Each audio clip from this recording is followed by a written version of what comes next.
시간 예배 자리에 오신 성도님들 한 분 한 분들을 주의 이름으로 환영합니다. 담임 목사님께서 지금 외부 일정으로 오늘 강단에 저를 초청해 주셨는데요. 이 담임 목사님과는 제 신대원 동기입니다. 같이 신학교에서 공부를 하고 이제 성도의 교제를 나눴는데, 저보다 조금 나이가 있으신데 형님으로서 동생들 잘 좋은 리더십으로 이끌어 주시고 그랬던 참 제게는 귀한 형님 목사님이십니다. 그래서 오늘 이 귀한 공동체에서 이제 말씀을 나눌 수 있어서 참 감사와 기쁨이 있는데요. 이 귀한 시간 허락해 주신 하나님께 감사드리고 또 초청해 주신 목사님과 또 장로님들께도 감사드립니다.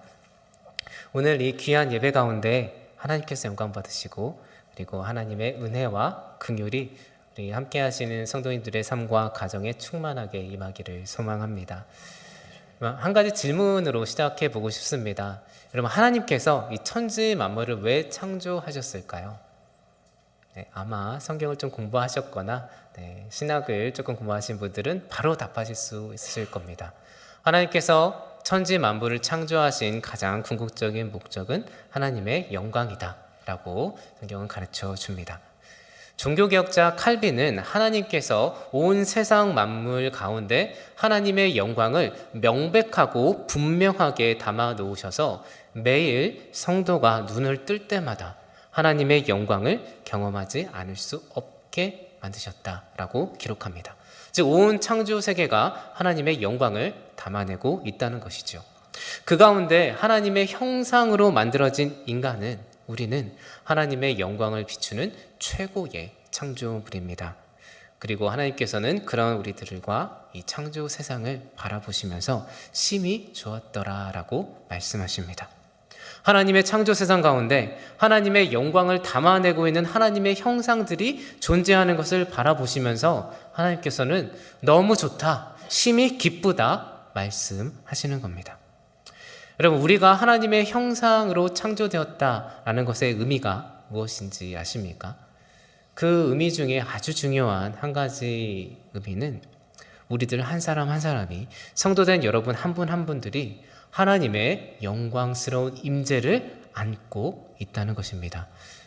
여러분 한 분 한 분이 하나님의 영광과 그분의 아름다우심과 하나님의 의와 성품과 그분의 사랑과 뜻을 담고 지금 이 자리에 앉아 계시는 겁니다. 지금 우리가 함께 모여있는 이 자리가 여러분 얼마나 소중한 자리인지 느껴지십니까? 지금 이 순간 이 예배는 하나님의 형상된 우리가 존재하고 있기 때문에 하나님이 우리와 함께 임재하고 계시고 그분의 뜻과 목적이 이루어지고 그분의 사랑과 은혜가 소통이 되는, 그래서 하나님께서 보시면서 영광 받으시고 심히 기뻐하는 자리다라는 것입니다. 여러분 어떠하십니까? 우리가 그렇게 하나님의 형상으로 창조되었는데요, 그렇게 하나님의 형상으로 창조된 옆에 앉아 계신, 앞에 뒤에 앉아 계신 우리 성도님들과 또 가족들을 보시면서 심히 좋으십니까? 아멘. 믿음으로 아멘 해야 될 줄 믿습니다. 우리는 그렇게 하나님의 형상으로 창조되었기 때문에 사실 우리가 존재하는 것이, 그것이 어디든지, 가정이든 교회든 일터든 어느 곳인지 상관없이 본질상 우리가 존재하는 바로 그것에 하나님의 영광과 사랑과 뜻과 성품을 드러내고 있는 존재입니다. 그래서 우리가 각자의 자리에서, 각자의 처소에서 하나님의 형상됨을 나타낼 때 우리의 존재 자체가 하나님께 영광이 되고 우리에게는 기쁨과 평안이 되고, 그런 피조 세상을 바라보시는 하나님께서 심히 기뻐하실 줄 믿습니다. 그런데 참 안타깝게 이 세상을 가만히 살펴보면요, 인류의 타락 이후 죄와 고통과 슬픔이 만연한 것 같습니다. 깨어진 가정이 참 많습니다. 부부 사이가 어렵고요, 부모와 자녀 사이가 틀어진 가정도 있습니다. 질병과 사고로, 장애로, 사업의 실패로, 또 관계의 어려움으로, 때로는 사회 경제적인 위기로 여러 가지 삶의 문제와 아픔이 우리를 고통스럽게 하고 있는 것이 오늘의 현실입니다. 오늘 본문을 보면 이 삶의 고통 가운데 탄식하고 있는 이스라엘이 등장합니다. 23절 말씀에 이스라엘 자손이 고된 노동으로 말미암아 탄식하고 부르짖고 있다라고 기록하고 있습니다. 지금 이스라엘은 단순히 일이 많고 힘들어서 괴로워하고 있는 것이 아닙니다. 지금 이스라엘은 애굽의 노예로 온갖 핍박과 박해, 억압과 유린을 당하고 있는 상황입니다. 하나님을 알지 못하는 애굽의 왕이 이스라엘을 계속 지배해 왔었고, 그래서 이스라엘 백성들을 핍박하고 있었습니다. 부당한 노동을 했고, 일한 대로 제값을 받지 못했고, 위계와 힘에 억눌리고 있었고, 때로는 신체적 폭력과 언어적 폭력에 인간답지 못한 대우를 받고 있었습니다. 무시당하고 모욕스러운 삶을 살고 있었습니다. 그래서 이스라엘은 탄식하며 신음하며 고통스러워하고 있었습니다. 그 신음소리가, 그 탄식소리가, 그 고통의 소리가 얼마나 많았는지 쌓이고 쌓여서 결국 그들의 부르짖는 소리가 오늘 본문을 보면 하나님께 상달된지라 라고 기록하고 있습니다. 이스라엘의 제사를 보면 번제라는 제사가 있습니다. 이 번제는 연기를 하나님께 올려드리는 제사인데요. 마치 그 번제의 연기가 번제를 드릴 때 하늘에 상달되는 것처럼 이스라엘의 고통소리가 계속 쌓여서 하늘에까지, 하나님에게까지 전달되고 있다라는 묘사입니다. 이 고통의 크기가 얼마나 큰지 너무나 잘 묘사하고 있습니다. 그런 상황 가운데 오늘 본문은 아주 중요한 말씀을 하고 있습니다. 24절, 하나님이 그들의 고통 소리를 들으시고 언약을 기억하사 25절, 이스라엘 자손을 돌보셨다입니다. 오늘 본문은 세 가지 하나님의 모습을 제시하고 있습니다. 첫째, 들으시는 하나님입니다. 하나님은 우리의 고통을 들으십니다. 오늘 본문에 하나님이 들으신다라고 할 때 사용된 히브리어 단어가 와이샤마라는 단어입니다. 이 단어는 그냥 단순히 그냥 지나가다가 뭐 참새 소리가 들리는 그런 개념이 아니라 주의를 기울여 경청하다라는 의미를 갖고 있습니다. 다시 말하면 하나님께서 그냥 이스라엘의 고통을 지나가다 대충 듣고 넘어가시는 것이 아니라 그들의 탄식소리, 우리들의 신음소리, 고통소리를 세밀하게 들으시고 그들의 고통이 어떠한지 구체적으로 아시고 마음의 괴로움과 답답함을 주의 깊게 경청하고 계시다라는 의미입니다. 하나님께서 우리의 생각과 우리의 마음, 우리의 고통과 아픔, 우리의 상황을 다 듣고 계시다는 것은 참 위로가 되는 말씀입니다. 제가 상담을 가르치고 있는 교수인데요. 상담 실천 중에 정말 중요한 실천 중 하나는 경청입니다. 여러분, 누군가가 내 이야기를 경청하는 경험 해보신 적 있으십니까? 누군가가 내 이야기를 그렇게 잘 들어줄 때 그 사람이 특별히 한 것 없는 것 같은데 정말 위로가 되고 때로는 힘을 얻게 되는 그런 경험 해보신 적 있으십니까? 이것이 경청의 힘이죠. 경청이라는 이 실천은 들려짐의 경험을 제공합니다. 누군가에게 내 마음이, 내 아픔이, 내 고통이 들려지고 있다는 이 경험은 아주 치료적입니다. 왜냐하면 이 실천은 당신이 소중합니다. 당신이 중요합니다. 그래서 당신의 이야기가 내게도 중요합니다. 그래서 내가 당신의 이야기를 지금 주의 깊게 듣고 있습니다. 이러한 메시지를 담아내고 있는 실천이기 때문입니다. 따라서 이 경청이라는 것은 단순히 듣는 행위가 아니라 상대방을 소중히 여기고 존중하고 사랑하는 실천 중 하나이다라는 겁니다. 그런데 오늘 본문은요, 하나님께서 우리의 그 신음소리와 고통소리에 그 부르짖는 소리에 주의 기울여 경청하고 계시다 말씀하고 있는 겁니다. 그 의미를 이렇게 풀어서 생각해 보면요, 하나님께서 우리를 너무나 소중하게 여기신다는 것입니다. 하나님께서 우리를 너무나 소중히 여기시고 사랑하고 계시고 존중하고 계시고 그렇기 때문에 우리의 고통과 아픔을 간과하지 않으시고 다 듣고 계시다는 말씀입니다.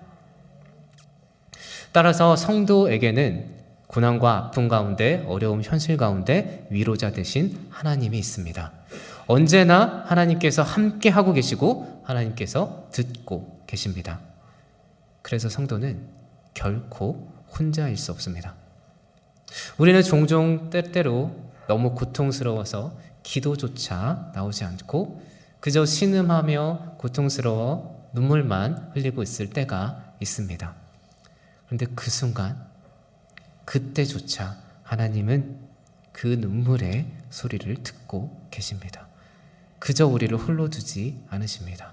그렇기 때문에 성도는 고통 중에 하나님께 부르짖을 수 있습니다. 혹 지금 이 현장 가운데 고통 속에, 여러 가지 어려운 현실 속에 기도조차 나오지 않고 계시는 분 있으십니까? 소리내어 기도하지 못하셔도 괜찮습니다. 그저 하나님 앞에 그 문제를 가져가 우십시오. 그 소리 없는 눈물에 담긴 말로 표현할 수 없는 그 고통 소리를 하나님께서 누구보다 깊이 들으시고 위로해 주실 줄 믿습니다. 오늘 두 번째, 오늘 본문이 보여주고 있는 하나님은 기억하시는 하나님입니다. 이스라엘의 이렇게 고통 소리를 들으시면서 오늘 본문은 하나님께서 언약을 기억하셨다라고 기록합니다. 여기서 언약을 기억하셨다라고 할 때 사용되는 히브리어 단어가 자카르라는 단어인데요. 이 시제를 고려해서 이 단어의 의미를 풀어보면 하나님께서 이스라엘을 기억하지 않고 있다가, 잊어버리고 있다가 기억났어, 이제 좀 신경 쓸게, 이러한 의미가 아닙니다. 이 단어의 의미는요, 하나님께서 이스라엘을 항상 잊지 않고 기억하고 계셨다라는 의미입니다. 항상 그 마음에 두고 항상 생각하고 계셨다는 말씀입니다. 하나님께서는 단 한순간도 하나님의 백성을 잊으신 적 없고요, 당신께서 백성과 세우신 이 언약을 단 한순간도 잊지 않고 그 성취를 이루고 계셨다라는 말씀입니다.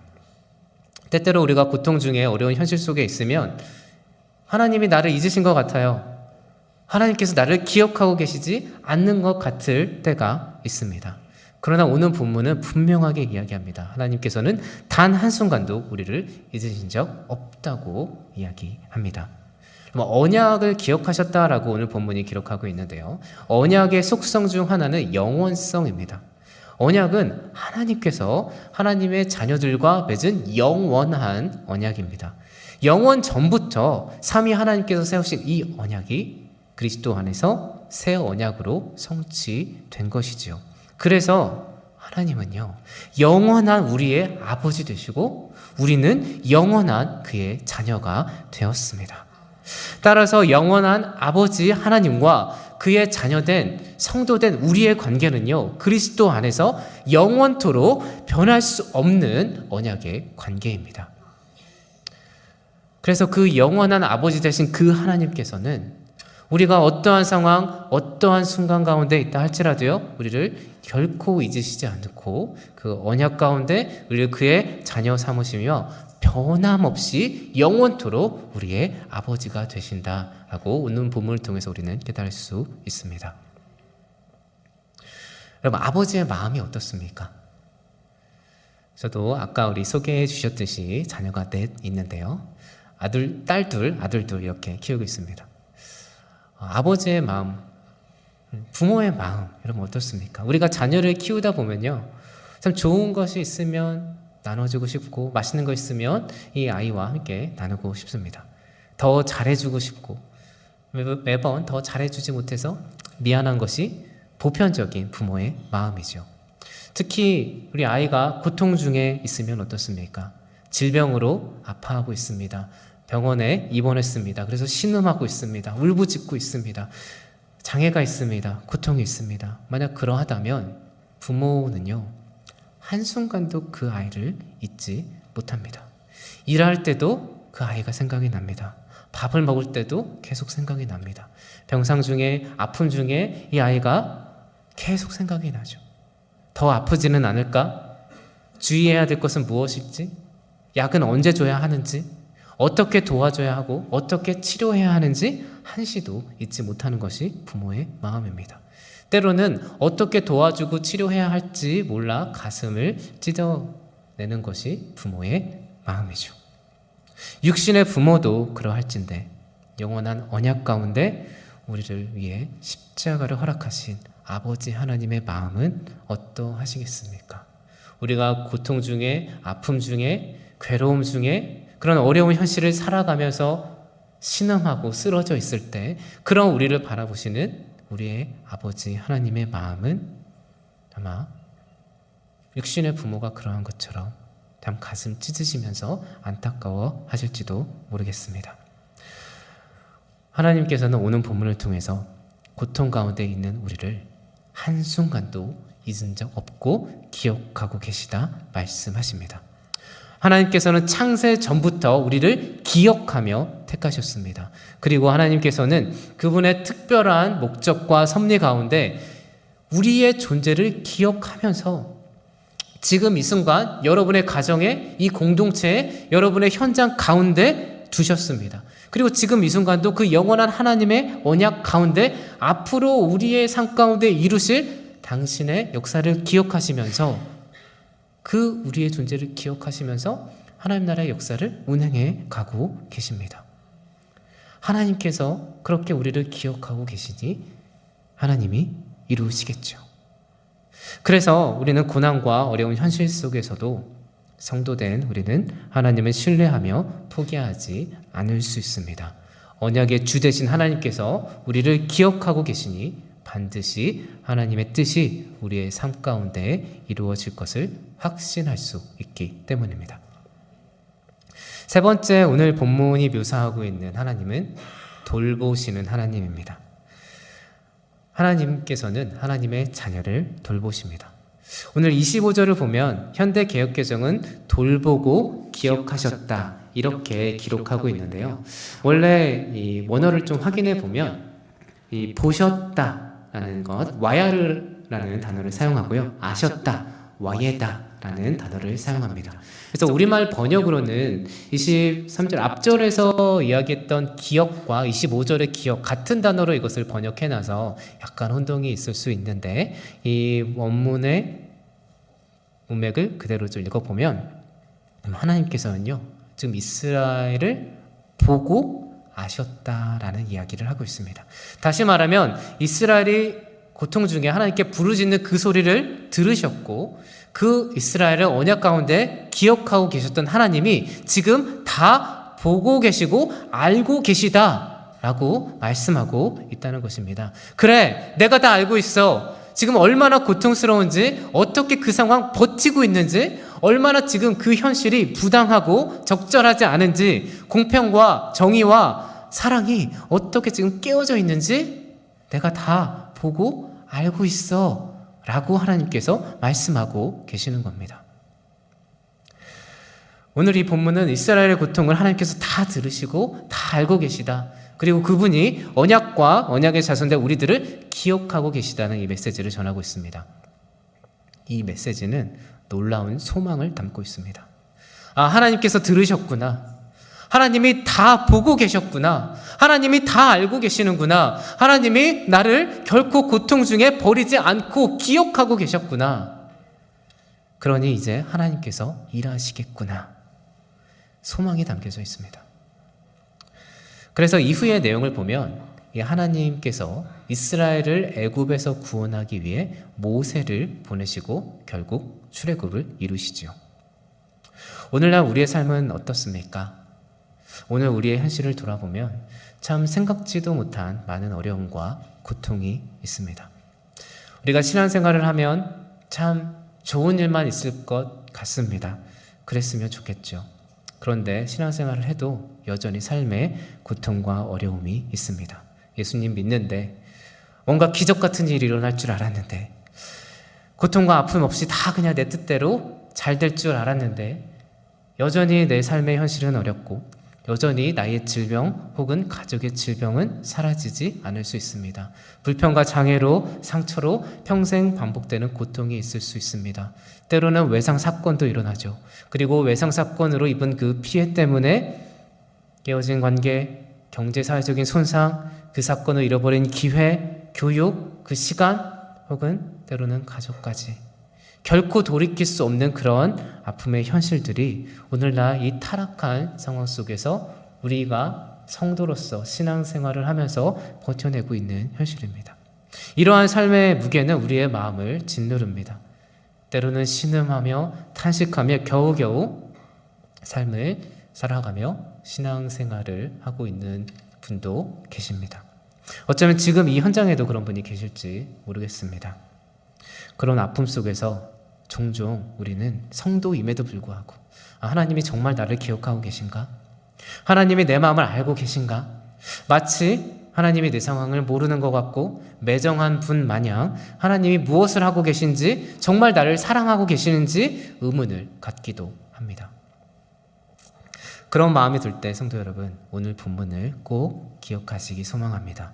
성경은 하나님께서 항상 우리를 기억하고 계셨다고 증거합니다. 단 한순간도 우리를 떠나신 적 없다고 말씀합니다. 우리의 신음과 탄식까지, 우리의 고통 소리까지 다 듣고 보고 알고 계시다라고 선포합니다. 지금 우리가 어떠한 상황 가운데 있든지, 어떠한 마음과 어떠한 고민을 갖고 있는지, 누구에게도 말하지 못했던 그런 아픔과 상처와 결핍이 무엇인지 하나님께서는 이 세상 그 누구보다 더 잘 알고 계십니다. 시편 58편을 보면 우리의 유리함을 하나님이 다 세고 계시고 우리의 눈물을 주의 병에 담고 그것을 주의 책에 기록하고 계시다 기록합니다. 우리의 고통스러워하는 그 날의 수를 하나님께서 일일이 계수하고 있고요. 그 가운데 얼마나 많은 눈물을 우리가 흘리고 있는지, 왜 그렇게 울고 있는지 하나님께서 다 보고 알고 계신다는 겁니다. 또한 성경을 통해서 우리가 배울 수 있는 것은 하나님께서는요, 우리의 마음속에 건강하지 않은 그런 죄된 생각들, 죄된 욕망들, 깊은 결핍, 은밀한 죄악까지 다 알고 계신다라는 거 우리는 또 배울 수 있죠. 심지어 성경은 우리의 머리털 개수까지 다 아신다고 말씀하고 있습니다. 그러면 그동안 우리의 머리털이 얼마나 빠졌는지도 하나님 다 알고 계시겠죠. 그렇게 하나님이 우리를 너무나 잘 알고 계시기 때문에 성도에게는 소망이 있습니다. 참새 한 마리도 하나님께서 뜻하지 않으시면 떨어뜨리지 않으시는 그 하나님이 우리의 상황과 우리의 아픔, 내 삶을 다 보고 계시고 다 듣고 계시고 다 알고 계시니 성도는 그 하나님이 반드시 일하실 것이라는 소망을 가질 수 있는 것이죠. 이스라엘의 탄식 소리를 들으시고 그들을 애굽에서 구속하기 위해 모세를 보내셨던 이 하나님은 오늘 우리를 죄에서 구원하고 참된 자유와 평안을 주기 위해 그리스도를 보내셨습니다. 하나님이 들으시고 기억하시고 돌보신다는 이 약속이 그리스도 안에서 우리의 것이 되었다는 말씀입니다. 따라서 고난과 고통, 어려움의 현실 속에서 성도는 그리스도를 바라볼 수 있어야 합니다. 고난의 현실 속에서, 어려움의 현실 속에서 성경이 분명하게 가르쳐주고 있는 것은 지금 우리를 괴롭게 하는 그 현실을 보면서 두려워하고 절망할 것이 아니라 그 순간 그리스도를 바라보라고 가르쳐 줍니다. 그리스도 안에 참된 회복이 있고 참된 자유가 있고 소망과 구원이 있기 때문입니다. 우리가 그리스도를 바라보면 여러분 무엇이 보입니까? 우리가 그리스도를 바라보면 십자가 위에서 끝까지 우리를 포기하지 않으시는 하나님의 사랑을 보게 됩니다. 성도된 우리가 아무리 죄 가운데 빠져 있어도, 고통과 아픔 속에 쓰러져 있어도, 갈 바를 알지 못해서 갈팡질팡 방황하고 있어도 하나님께서 포기하지 않으시고 반드시 구속과 하나님 나라의 그 완성을 우리의 삶 가운데 이루시겠다는 이 선포가 십자가에서 우리에게 선언하신 그리스도 복음이지요. 그래서 로마서 8장은 이렇게 기록합니다. 하나님이 우리를 위하시면 누가 우리를 대적하리요? 자기 아들을 아끼지 아니하시고 모든 사람을 위해 내어주시니가 어찌 그 아들과 함께 모든 것을 우리에게 주시지 않겠느냐? 누가 정죄하리요? 누가 우리를 그리스도의 사랑에서 끊으리요? 환난도 곤고도 박해도 기근도 적신도 위험도 칼도 사망도 생명도 천사도 권세도 현재일도 장래일도 능력도 높음도 깊음도 그 어떤 피조물도 우리를 우리 주 그리스도 안에 있는 하나님의 사랑에서 끊을 수 없으리라. 로마서는 말씀합니다. 따라서 우리는 어떠한 상황 속에서도 우리를 이렇게 사랑하시는 그리스도로 말미암아 하나님 아버지께 부르짖을 특권이 있습니다. 하나님 앞에 부르짖는 것, 애통하는 것은 그리스도 안에서 이 변하지 않는 사랑을 받은 성도의 특권이자 은혜입니다. 고난과 어려움 중에, 현실의 아픔 중에 우리가 탄식하며 주께 부르짖는 그 실천은 하나님을 의지하는 믿음입니다. 이 고난과 아픔 중에 내가 죄를 범하지 않고, 이 고통 중에 내 삶을 망가뜨리거나 포기하지 않고 그리스도를 믿음으로 하나님의 일하심을 소망하며 이 순간을 견디겠다는 고백이 우리가 고통과 아픔 중에 하나님 앞에 부르짖는 눈물의 의미입니다. 하나님, 내가 눈물로 견디겠습니다. 지금 너무나 아프고 너무나 힘듭니다. 너무나 괴롭습니다. 그러나 그럼에도 불구하고 내가 눈물 가운데 하나님의 구속과 당신의 일하심을 소망하며 이 현실을 버티겠습니다. 주님, 도와주시옵소서. 이 고백이 우리가 고난과 아픔과 어려운 현실 속에서 주님 앞에 흘리는 성도의 눈물의 의미입니다.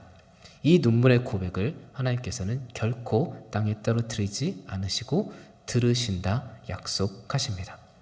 따라서 우리는 고난 중에, 어려운 현실 중에 하나님 앞에 나아갈 수 있어야 합니다. 너는 내게 부르짖으라, 내가 응답하겠고 내가 알지 못하는 크고 은밀한 일을 내게 보이리라 하나님께서는 약속해 주셨습니다. 하나님은 단 한순간도 우리를 떠나신 적 없으시고요, 단 한순간도 그리스도 안에 있는 우리를 향한 사랑을 포기하신 적 없으십니다.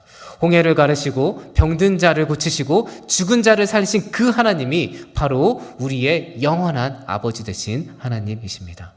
그 하나님이 또 다른 성경 말씀을 통해서 우리의 피난처가 되신대요. 우리의 힘이 되신다고 말씀하셨습니다. 환난 중에 만날 큰 도움이라고 말씀하셨습니다. 그래서 혹 이 자리에 상처와 아픔 중에 고통의 현실 가운데 계신 성도님들 있으시다면 이 시간 다시금 하나님께 부르짖고 애통하며 고백하시기 바랍니다. 하나님께서 그 고통 소리를 들으시고 기억하사 돌보아 주시는 역사가 임할 줄 믿습니다. 오늘 본문을 보면서 한 가지만 더 살펴보고 싶습니다. 이스라엘의 이 구원은요, 이스라엘 민족에게만 국한된 것이 아니었습니다. 모든 하나님 나라의 언약 자손을 위한 것이 이스라엘의 구원이었습니다. 그래서 이스라엘의 출애굽은요, 하나님의 하나님 되심을 온 민족에게 드러내기 위함이었고, 하나님께서 천지 만물의 주권자이심을 온 세상 가운데 드러내기 위한 하나님의 역사였습니다. 다시 말하면 하나님의 이 마음, 우리의 신음과 우리의 고통과 우리의 아픔, 우리의 현실을 다 보고 알고 또 돌보아 주시는 그 하나님의 마음은 우리에게만 향하고 있는 것이 아니라 모든 하나님 나라의 자녀에게 동일하게 향하고 있다는 것입니다. 그래서 하나님께서는 우리 개인의 탄식과 고통 소리뿐만 아니라 지금 이 세상 가운데 죄로 고통받고 핍박과 억압 가운데 억눌리고 쓰러져가는 수많은 영혼들의 탄식 소리도 듣고 계십니다. 그리고 그들에게 복음을 주고 또 억눌린 자에게 자유를 주고 갇힌 자를 풀어주고 그리스도 안에서 구속과 참 자유와 회복을 주기를 원하시지요. 그러기 위해서 그들에게 복음을 들고 나아갈 성도의 무리를 초청하고 계십니다. 교회를 부르고 계십니다. 교회의 의미가 택하여 부르시고 내보내는 자들의 무리이지 않습니까? 따라서 우리가 교회라는 것은요, 우리가 선택해서 지금 이 교회의 자리에 앉아 있는 것처럼 보이지만 하나님 나라의 관점에서 보면요, 하나님께서 하나님 나라와 그 의를 위해 우리를 택하여 부르셔서 이 교회 공동체로 구성하신 겁니다. 너무나 부족하고 연약하고 죄인된 우리에게 그 십자가 사랑을 알게 하시고 하나님 나라와 의를 위해 사는 것이 무엇인지 알게 하시고 하나님의 영광을 위해서 일하고 하나님의 나라를, 하나님의 그 은혜를 이 온 세상 가운데 흘려보내는 것이 무엇인지 알게 하셔서 이 세상에 빛된 존재로 살아갈 수 있도록 우리를 하나님께서는 교회로 부르셨습니다. 누가복음 10장을 보면 한 율법학자가 예수님께 이렇게 묻습니다. 내가 무엇을 하여야 영생을 얻으리이까? 인생의 가장 큰 진리를 묻는 거예요. 어떻게 구원받을 수 있을까를 묻고 있습니다. 그런데 지금 이 율법학자는요, 너무나 중요한 질문을 하고 있지만 자기의 구원, 자기의 영생에만 초점을 두고 있었습니다.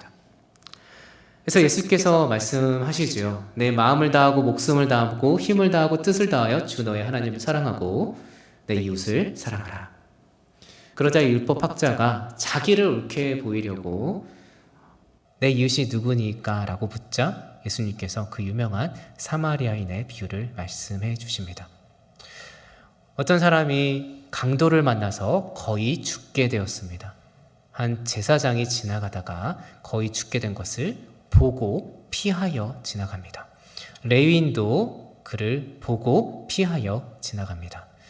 그러나 어떤 사마리아 사람은 그를 보고 피하여 지나가지 않고 불쌍히 여겨 가까이 가서 기름과 포도주를 상처에 붓고 싸매고 돌보아주고 필요한 돈을 주막 주인에게 주며 비용이 더 들면 돌아올 때 갚겠다 말합니다. 그리고 예수님께서 이렇게 율법학자에게 이야기하죠. 가서 너도 이와 같이 하라. 저 안에 사랑하는 성도 여러분, 지금 이 세상 가운데 이렇게 강도당해 거의 죽게 된 사람들, 버려진 사람들, 상처받고 쓰러져 있는 사람들 너무나 많이 있지 않습니까?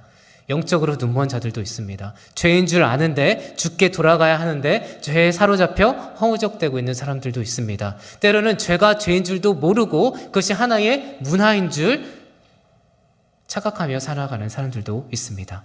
때로는 삶의 고난 가운데 억눌리고 억압받고 깨어진 가정과 관계 속에 상처와 분노에 사로잡혀 있는 사람들도 있습니다.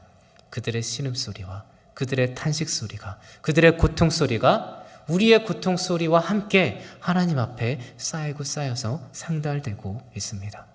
하나님께서 그들의 고통소리와 탄식소리도 지금 이 순간 듣고 계십니다.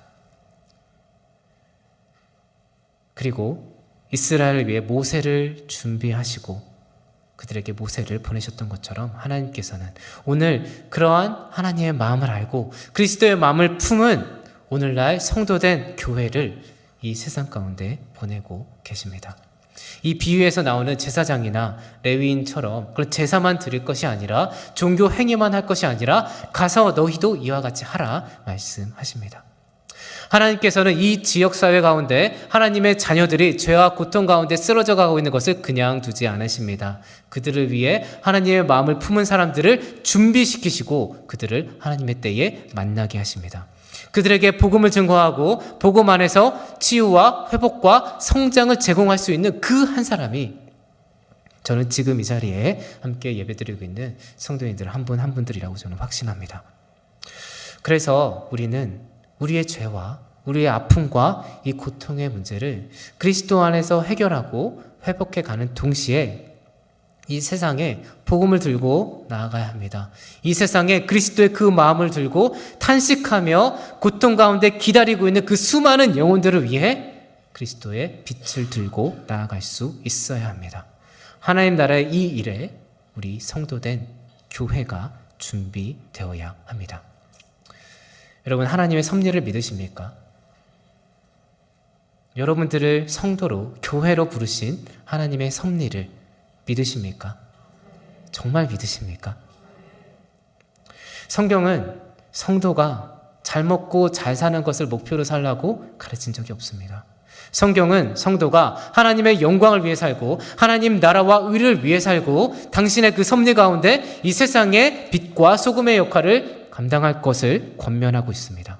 우리가 매주 주일 예배를 드릴 때마다 하나님을 모르는 사람들과 상처받은 영혼들을 향한 그 그리스도의 마음, 하나님의 마음을 품을 수 있고 그 마음을 매일매일의 우리의 삶 가운데 우리의 삶의 처소에서 세상의 빛으로 바르게 증거하며 흘려보낼 수 있다면 오늘부터 우리가 행하는 우리의 가정에서의 사역, 직장에서의 삶, 교제와 나눔 그 모든 실천은 단순히 나의 유익을 위한 것이 아니라 하나님 나라와 그의 영광을 위한 것이 될 줄 믿습니다. 따라서 각 지역 교회는 각 지역 사회 가운데 상처받고 도움이 필요하고 죄 가운데 쓰러진 영혼들을 위해 무엇을 해야 할 수 있을까? 무엇을 할 수 있을까? 복음 들고 어떻게 그들에게 나아갈 수 있을까 고민할 수 있어야 합니다. 그리고 하나님의 사랑을 들고 구체적인 실천을 들고 그 안에 복음을 담아서 나아갈 수 있어야 합니다. 하나님 예일교회는 제가 좀 살펴보니까 환우 신방도 하고 전도와 구제에 힘쓰면서 참 다양한 모습으로 이 지역사회 가운데 선한 영향력을 주고 있는 것 같습니다. 너무나 귀한 모습입니다. 실제로 한국 역사를 보면요, 예전부터 한 마을에 교회가 하나 있으면 그 교회를 통해 지역 주민들을 향한 섬김과 돌봄, 이 복지가 이루어지면서 한 마을이 회복이 되고 변화되는 그런 귀한 역사가 한국 역사 가운데 있어 왔습니다. 그런 의미에서 저는 지금 이 자리에 앉아 계신 성도님들만 보이지 않습니다. 성도님들 한 분 한 분께서 정말 이 하나님의 마음을 품고 그리스도의 복음을 들고 각자의 처소에서 각자의 영역에서 이 세상에 빛된 존재로서 하나님 나라의 사역을 하기 시작할 때 여러분들을 통해서 회복되고 변화될 수많은 사람들이 보입니다. 그래서 우리가 교회로서 함께 예배드리고 이런 비전을 나누는 이 시간은요, 단순히 하나의 그냥 종교 예식이 아니라 그냥 주일날 습관적으로 오는 그런 예배가 아니라 수백 수천의 영혼들을 살리는 데 쓰임받는 하나님 나라의 시간이라고 저는 확신합니다. 이런 생각을 하면요, 저는 막 가슴이 뜁니다. 너무 설레입니다. 여러분 설레이지 않습니까? 여러분 기대가 되지 않으십니까? 정말 우리가 성도된 우리가 하나님의 교회로서 그리스도의 마음을 품고 그 마음을 바르게 내가 있는 처소에서, 우리 가정에서, 내 직장에서, 내가 만나는 그곳에서, 내가 어디서 무엇을 하든지 그곳에서 그 빛을 잘 흘려보내기 시작할 때 하나님께서 우리를 통해서 무엇을 행하실까? 저는 너무나 기대가 됩니다. 저는 우리 안에 살아계신 그리스도로 인하여, 나의 어떠함이나 우리의 어떠함 때문이 아니라 우리 안에 살아계신 그리스도로 인하여 성도된, 교회된 우리 성도님들 한 분 한 분들의 삶이 너무나 기대가 됩니다. 혹 지금 이런 마음이 드시는 분이 계실지도 모르겠습니다. 하나님, 제가 정말 그런 부르심 받은 사람 맞습니까? 솔직히 저 하나 감당하기도 어려운데요. 우리 가정 지금 이렇게 깨어져 있는데요, 내 남편과 아내의 관계가 이렇게 깨어졌고 내 자녀도, 내 부모도 이렇게 감당하지 못하는데요, 내 안에 상처는 아직도 남아 있습니다. 내 현실에 이러한 문제도 있습니다. 제가 이 부르심 감당하기에 너무 모자란 것 같아요. 주님, 정말 제가 그런 사람 맞습니까? 어쩌면 저의 질문이고요, 이 자리에 또 동일한 질문을 던지시는 분이 계실지도 모르겠습니다. 근데 오늘 본문의 배경을 보면 하나님께서 이스라엘을 애굽에서 구원하시기 위해 모세를 준비시키고 그 모세를 보내시는 것을 보게 됩니다. 여러분, 모세를 부르셨습니다. 모세의 삶 어떻습니까? 모세는 어떠한 사람입니까? 모세는 사실 인간적으로 봤을 때 어떻게 살았을까 싶을 만큼 참 고난도 많고 부족함과 연약함도 많은 모습을 보여주고 있습니다. 모세는 태어나면서부터 죽음의 위기를 경험했습니다. 애굽의 왕이 모세를 죽이려고 당시에 태어나는 모든 사내 아이를 다 죽이게 하죠. 그래서 모세는 태어나지 않은 것 마냥 숨겨져야 했습니다. 나면서 축복받지 못했습니다. 그러다 결국 강물에 버려지기까지 했죠. 바로의 딸에게 발견이 되어서 인생이 달라지나 싶었더니 의로운 분노라고 생각했고 자기 판단에 이스라엘 사람들을 위한다고 나섰다가 오히려 사람을 죽이게 되고 쫓기는 신세가 됩니다. 타지에서 이방인으로 나그네로 광야에서 80이 될 때까지 양치는 사람이 됩니다. 모세는 왕가의 양 알들로 잘 살 수도 있었습니다. 나름 세상적으로 자기의 영역 가운데 뭔가 이룰 수 있는 그런 세상적인 기회가 있었던 사람이에요. 바로 딸에게 건짐당하면서. 그런데 그 모든 세상적인 기회 다 날리고 그냥 타지에서 도망자로 나그네로 양치며 지금 겨우겨우 살고 있는 모습을 보여줍니다. 인간적으로 이 모세의 마음이 어떠했을까요? 태어나면서 축복받지 못했습니다. 어머니를 어머니라 부르지 못했습니다. 죽음의 위협과 불안이 한평생 쫓아다녔습니다. 한순간의 분노로 사고쳤고요, 어쩌면 자신감도 없고 자기 연민에 때로는 억울함과 분노에 수치심과 죄책감에 모세는 상처받고 마음이 닳고 다른 모든 것을 다 포기하고 싶은, 그저 하루하루 그저 살아가고 있는 사람처럼 보입니다. 그래서 하나님께서 이 모세를 부르실 때 모세는 하나님 저 못해요 라고 그러면서 핑계를 댑니다. 하나님 저 자신 없습니다. 저 말을 못합니다. 그렇게 하나님의 부르심도 거절하는 모습을 보이죠. 여러분, 이런 모습 솔직히 매력적이십니까? 그렇게 매력적이고 멋진 사람이 아닌 것 같습니다. 자존감 다 떨어져 있고 능력도 다 잃어버리고 좋은 기회도 다 놓쳐버린, 마치 어쩌면 모세는 자기 스스로를 실패자라고 여겼을지도 모르겠습니다. 하나님이 그런 모세를 모르셨을까요? 몰라서 그 모세를 부르셨을까요? 그렇지 않았습니다. 하나님은 이 모세의 연약함, 모세의 죄성, 모세의 혈기, 모세의 부족함, 모세의 강함, 모세의 한계, 모세의 나이, 그의 성품, 기질, 그 마음, 무너졌던 마음, 하나님께서 다 알고 계셨습니다. 하나님께서는 모세를 너무나 잘 알고 계셨어요. 너무나 잘 알고 계셨기 때문에 그 모세를 부른 겁니다.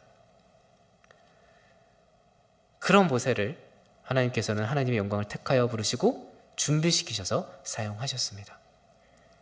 우리도 마찬가지죠. 우리의 어떠함, 우리의 부족함, 우리의 연약함, 하나님께서 너무나 잘 알고 계시고 우리의 상황, 우리의 기질, 우리의 성품, 우리의 상처와 결핍까지 너무나 잘 알고 계시고, 그래서 우리를 이 자리에 부르신 겁니다. 그래서 우리를 각 가정에 부르시고 여러분의 일터 가운데 하나님의 형상으로 그리스도의 빛을 발하는 이 세상의 빛으로 너무나 잘 알고 계시기 때문에 우리를 그 현장에 주신 줄 확신하시기 소망합니다. 다시 말하면 우리의 어떠함이 아니라, 모세의 어떠함이 아니라, 나의 어떠함이 아니라 하나님의 부르심이 우리를, 모세를 하나님의 사람으로 만들어 간다는 것입니다. 하나님은 모세를 너무나 잘 아시는데 모세가 하나님을 몰랐던 거죠. 모세는 자기 연민과 자기 죄, 자기 생각에 빠져서 하나님이 어떠한 분이신지 몰랐고요. 하나님께서 이렇게 부족한 자신을, 이렇게 연약한 자신을 통해서 어떻게 하나님 나라의 일을 하실지를 몰랐습니다. 그래서 하나님의 부르심도 몰랐고 자신의 정체성도 알지 못했습니다. 우리도 솔직하게 우리 스스로를 돌이켜보면 참 작고 보잘것없고 내세울 것 없는 너무나 부족한 죄인이라는 것을 보게 됩니다. 내 문제에 빠져서 괴로워하고 고난 중에 때로는 죄에 넘어져 있기도 합니다. 그러나 그럼에도 불구하고 하나님께서는 그런 우리를 부르셔서 이 세상의 어둠을 밝히는 빛으로, 이 세상의 썩음을 개혁하는 소금된 교회로 삼으셨습니다. 감당할 수 없는 하나님의 은혜이죠. 따라서 우리는 하나님의 크심과 일하심을 의지하며 그 부르심 앞에 담대하게 나아갈 수 있어야 할 것입니다.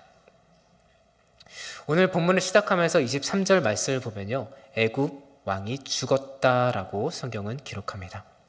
이 표현을 학자들은 하나님을 알지 못하고 모세를 죽이려 했고 그래서 이스라엘을 포악하게 박해하고 핍박했던 그 애굽 왕의 통치가 이제는 끝났다라는 것을 의미한다고 이야기합니다.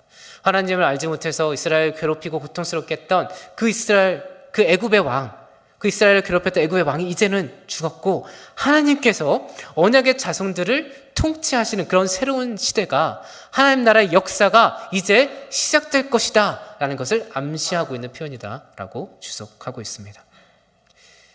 이 역사가 이미 그리스도 안에서 우리에게 성취되었습니다. 그래서 오늘 우리는 하나님께서 주권적으로 통치하고 있는 세상을 살고 있습니다. 그리스도께서 이 땅에 오심으로, 십자가 지심으로 말미암아 하나님의 나라가 지금 이 땅 가운데 이루어졌습니다. 그리스도께서 이미 승리하셨고 그리스도께서 다 이루신 그 영이 우리 안에 거하고 그 동일한 영이 우리들 각 사람을 택하여 교회로 부름받아서 모으시고 이 세상 가운데 하나님 나라의 완성이 이루어지기까지 세상이 빛이 되도록, 세상이 소금이 되도록 우리를 사명 가운데 부르시고 보내고 계십니다. 따라서 주 안에 사랑하는 성도 여러분, 이 말씀을 맺으면서 이 시간 주의 이름으로 권면드립니다. 이 지역사회 가운데 어둠을 복음의 빛으로 밝혀주시는 성도님들이 되어주시기 부탁드립니다. 하나님의 영광을 위해 사역하고 하나님의 영광을 위해 모이고 하나님의 영광을 위해 직장에서 일하고 하나님의 영광을 위해서 가정을 세우고 하나님의 영광을 위해서 봉사하고 섬기는 것이 무엇인지 이 세상 가운데 보여주시기 부탁드립니다. 그런 우리의 삶은 하나님께 영광이 될 뿐만 아니라 우리에게는 감사와 기쁨이 될 것이고요. 이 세상에서는 빛과 소금의 역할을 하게 될 줄 믿습니다. 우리가 그렇게 살아가게 될 때, 그렇게 성도로 교회로서 살아가게 될 때 우리의 아픔, 우리의 고통, 우리의 현실은 그것보다 더 큰 하나님 나라의 역사 가운데 해석이 되고, 이런 고통과 아픔도 하나님의 영광 가운데 유익이었구나. 성경이 그대로 고백하듯이 내가 그 고통의 현상 속에서는 잘 알지 못했지만 하나님 나라에서 다시 돌아보니, 그리고 그 하나님 나라를 내가 성도로서 살아보니 이 고난과 아픔조차도 유익이었구나 고백하는 치유와 회복의 은혜가 있을 줄 믿습니다. 그리고 그런 성도된 우리의 삶을 통하여 하나님께서는 하나님의 때에 우리가 할 수 없는 크고 놀라운 하나님 나라의 일을 이루실 줄 확신합니다. 우리 말씀 생각하면서 잠시 기도했으면 좋겠습니다.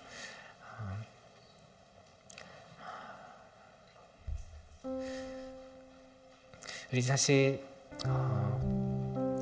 찬양하면서 우리 같이 기도의 자리로 나아가고자 하는데요.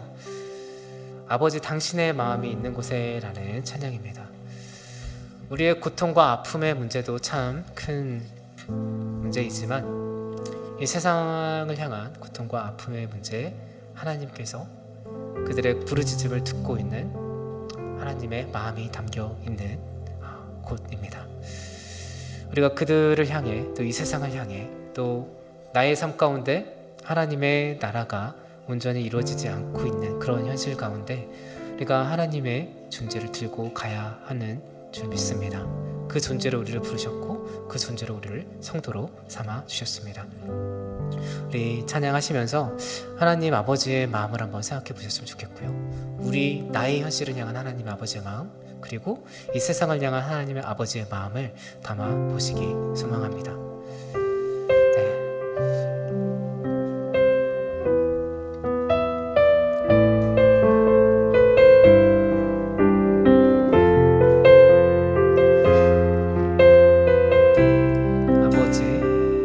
아버지 당신의 마음이 있는 곳에 나의 마음이 있기를 원해요. 아버지 당신의 눈물이 고인 곳에 나의 눈물이 고이길 원해요. 아버지 당신이 바라보는 영혼에게 나의 두 눈이 향하길 원해요. 아버지 당신이 울고 있는 어두운 땅에 나의 두 발이 향하길 원해요. 나의 마음이 아버지의 마음 알아. 내 모든 뜻 아버지의 뜻이 될 수 있기를. 나의 온 몸이 아버지의 마음 알아. 내 모든 삶 당신의 삶 되기를. 나의 마음이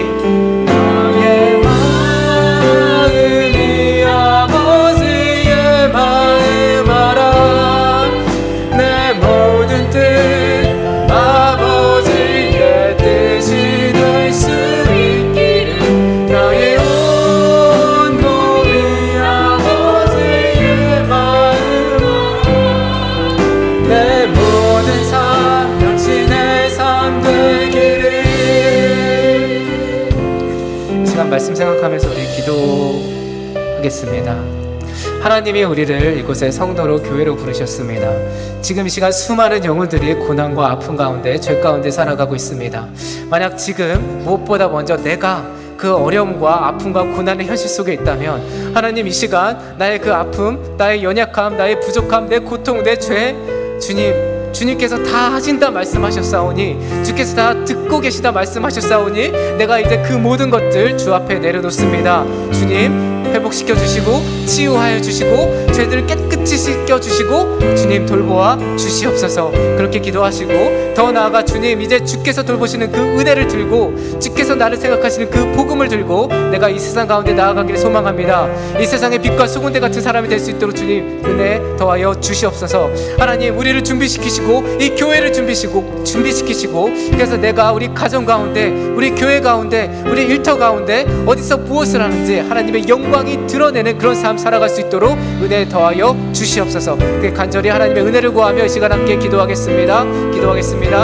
하나님 당신의 역사가 필요합니다. 하나님 정말 우리의 고통 소리를 들으시고 또 우리를 택하여 부르시고 이 세상 가운데 빛과 소금의 존재로 내보내시는 것을 우리가 알겠습니다. 하나님 나의 연약함 나의 부족함 내 고통과 죄 주님 주께서 다 하시오니 시간 다 내려놓습니다.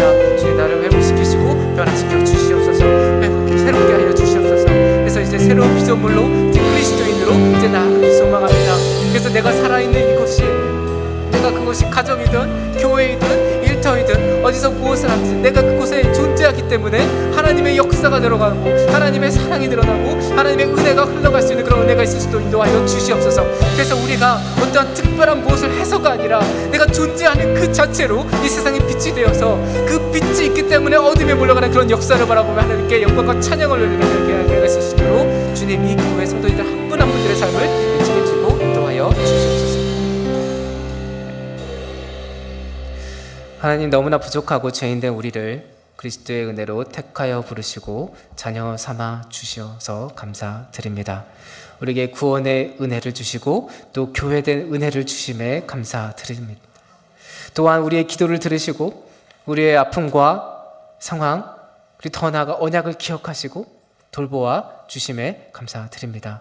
주님 우리가 고난과 아픔 중에 어려움의 현실 중에 쓰러지지 않을 수 있도록 그리스도 안에서 새 힘을 더하여 주시옵소서. 그래서 어떠한 상황 속에서도 복음으로 믿음으로 살아갈 수 있는 믿음의 사람들 다 될 수 있도록 인도하여 주시옵소서. 그래서 우리가 어디에서 무엇을 하든지 우리의 존재 자체가 세상에 빛이 되고 하나님의 영광이 되고 그래서 우리가 그곳에 성도로서 세상의 빛으로서 그리스도의 복음을 들고 존재하고 있기 때문에 우리의 가정에서 우리의 일터에서 우리가 있는 그곳에서 하나님의 뜻과 하나님의 섭리가 온전히 이루어지는 하나님 나라의 역사를 보게 하여 주시옵소서. 예수 그리스도의 이름으로 기도드립니다. 이제는 우리 주 예수 그리스도의 은혜와 하나님 아버지의 크신 사랑과 성령의 감동 감화 교통의 역사가 이 시간 주께서 택하여 부르시고 세상의 빛과 소금으로 보내시는 하나님 나라의 자녀들과 그들의 가족 위에 영원토록 함께 있을지어다.